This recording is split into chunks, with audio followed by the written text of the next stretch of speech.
The Copper River and Northwestern Railway would stretch almost 200 miles, crossing one of Alaska's most powerful rivers, squeezing its way between two massive glaciers, crossing more than 13 rivers and canyons, and snaking its way through some of Alaska's most rugged mountains. "Oh, Mr. Foley, I have an idea!" "And what is that, Mariah?" said Mr. Foley with a tired voice. "I think we should raft the Copper. It would be great. We could get video and it'd be really fun." From his lips came a deep sigh and a drawn-out, "I don't know. I'll have to think about it. I'll not do it for you. I might do it with you." "Yeah, Mr. Foley, please," said the class in unison. Who knew that would be the start of a grand adventure?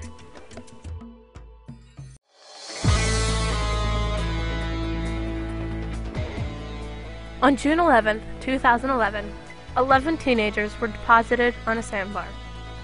As the wind and sand forced them to hide their smiles, on the inside, nothing could destroy their exuberant joy. This was the beginning of their 7-day trip down the rugged and wild Copper River. The students of Mr. Foley's documentary class were accompanied by 10 different adults from the National Park Service, Bureau of Land Management, and the Kenny Lake School on this adventure. Finally, we launched, and we were free. This is until we came upon Woods Canyon, where rock and sand collapsed upon us like skyscrapers in a city. Greywater's history was evident as we saw it split the land. When we stopped for lunch, our faces were already starting to be rubbed raw from the constant wind and sand facial. You were lucky to get a bite of your food without sand slowly grinding down your teeth.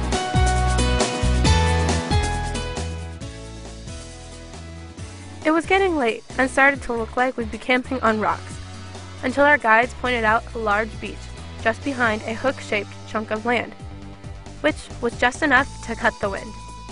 Tents needed setting, rafts unloading, kitchen constructing, bathroom and wag bag establishing, and zones determined. Dinner would prove to be a challenge. Who knew making sirloin steak, potatoes, and Greek salad for 21 people would be a challenge? After dinner, there was free time for playing basketball or can jam. But for 3 unlucky people, it was time to do the dishes. This was not an easy task on the river. You never knew if what you were cleaning was actually clean or not.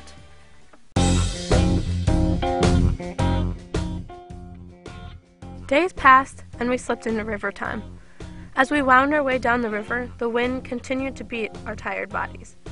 It was becoming harder to find a camping spot. Every turn of the river, the wind got stronger. One night, we were forced to pull out onto a beach. Luckily, we found a clearing in the woods where we could set up camp, but that did not stop the sand from blowing.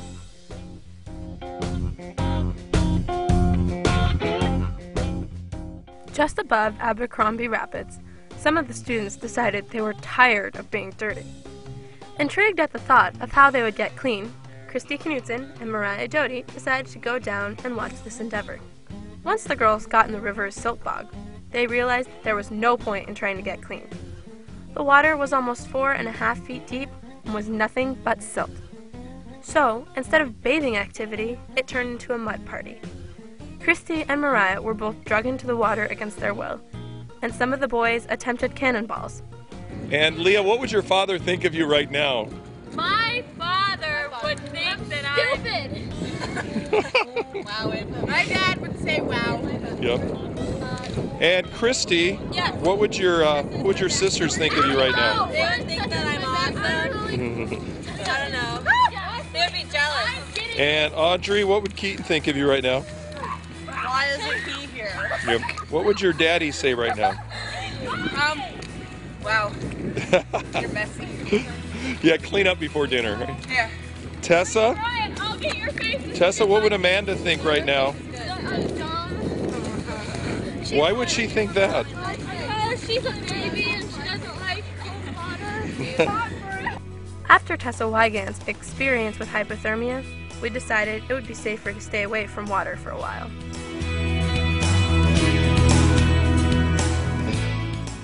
It started as a challenge from the boatmen to race across Miles Lake with 2 people rowing while collecting the largest chunk of ice. Immediately, high school egos kicked in. As the 6 rafts raced across Miles Lake, you could hear teams yelling at each other, trying to work together, but failing miserably. When we pulled out for the day, the students were having mixed feelings. We were getting to stay in a campground with an actual outhouse in an enormous glacier. But the raft adventure was over. Never again would we set foot in those rafts. The guys decided to treat us and cook us dinner down by the $1 Million Bridge.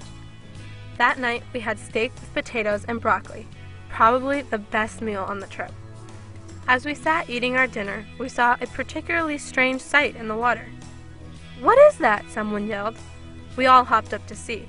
And there, in the Copper River, right next to Child's Glacier, was a moose, just going for a dip.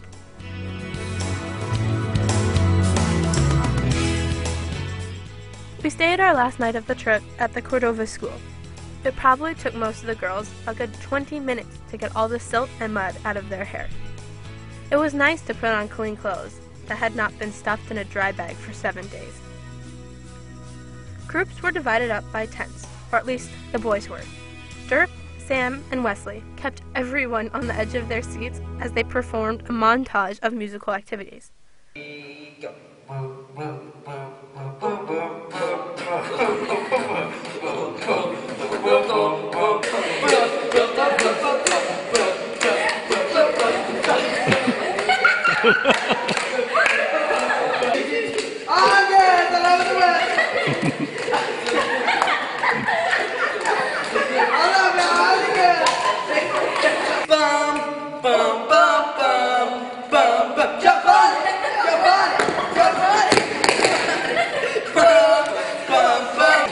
Rolling on the river, rolling, rolling, rolling on the river, rolling on the river, rolling, rolling.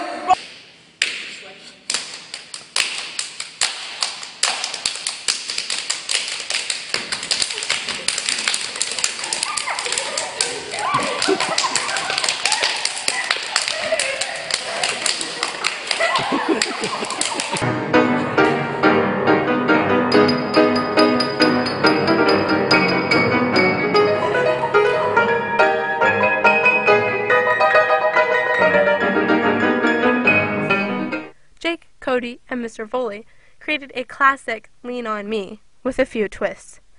3. Well, I might have a problem when the whack bag is full. We all need somebody to lean on. So help me, my brother, when the tent is not put up. We all need somebody to lean on. Lean on me.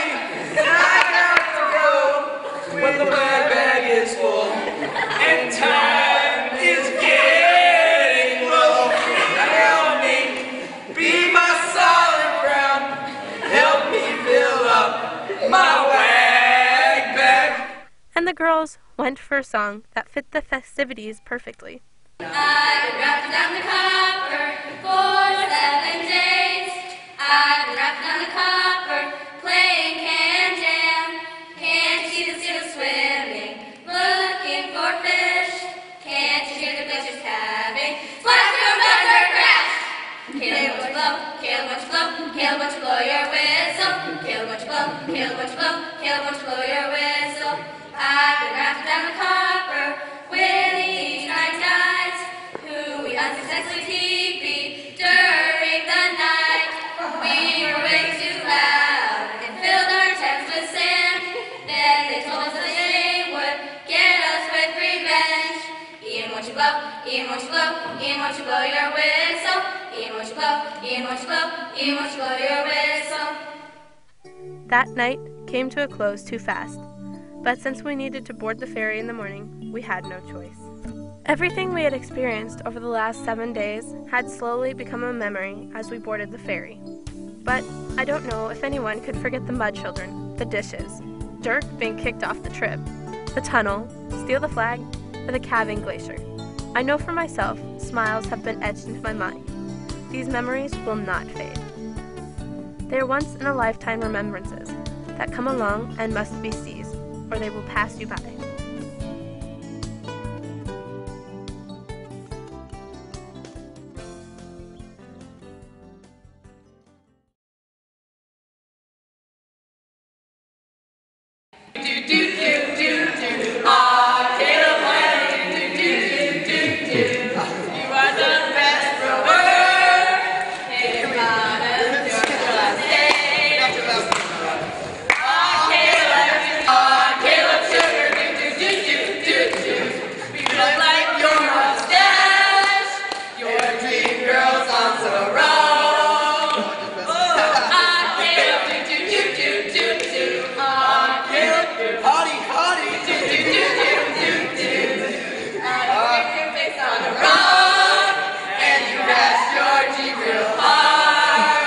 So, is everybody following your lead? I mean, Oh, yeah. I know you're bossing a lot of people around. They knew who's boss. Really? Oh, do you want to say something?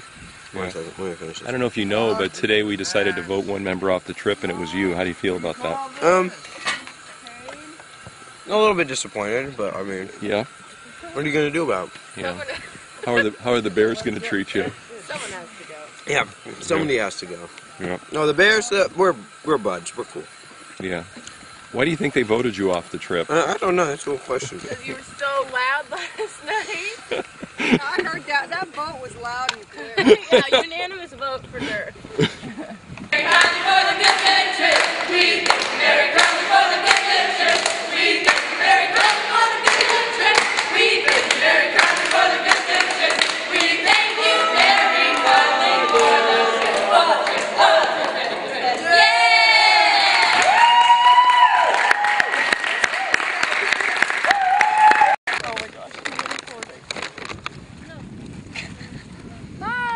Kidding, thinks I would have caught it up. Hi. What you doing, Kristen? We are making chicken salad for lunch. It looks pretty good. I did, yeah. How do you want to? Don't I do this? Tessa, what do you have against that red onion? Did it do something to you? I'm trying to chop like a chef. Murderalizing Oh, I see. Murderalizing? Myrtleizing. Three ninjas! Are you kidding me? It's early after the first night of our river trip right here. 6 boats, which isn't good because there should be 7.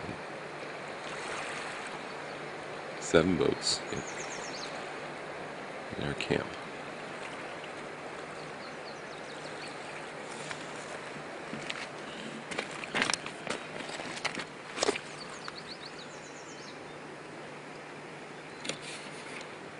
There's one of our girls, probably Christy, getting up.